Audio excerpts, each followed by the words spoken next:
এবার শিক্ষার্থীদের আন্দোলন ঘিরে বার্তা দিলেন শাকিব খান।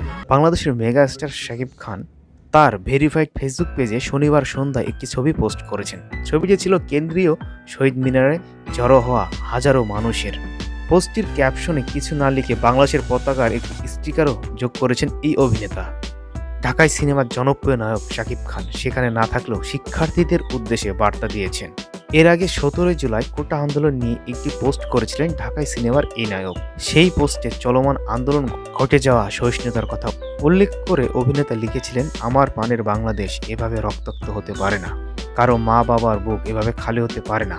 অভিভাবকদের অনুরোধ জানিয়ে শাকিব খান লেখেন, আপনারা যারা অভিভাবক পর্যায়ে আছেন তাদের কাছে অনুরোধ রইল, এখনই আন্দোলনরত শিক্ষার্থীদের সঙ্গে কথা বলে এই সংকটের যৌক্তিক সমাধান বের করুন। সব ধরনের সংঘাতের সমাপ্তি চাই। প্রসঙ্গত, মেগাস্টার শাকিব খান এখন সিনেমার কাজে ব্যস্ত আছেন, আর তিনি বাংলাদেশেও নেই। সিনেমার কাজে মেগাস্টার শাকিব খান এখন দুবাই রয়েছেন, তবে দুবাই থেকেও তার মন কাঁদে শিক্ষার্থীদের জন্য।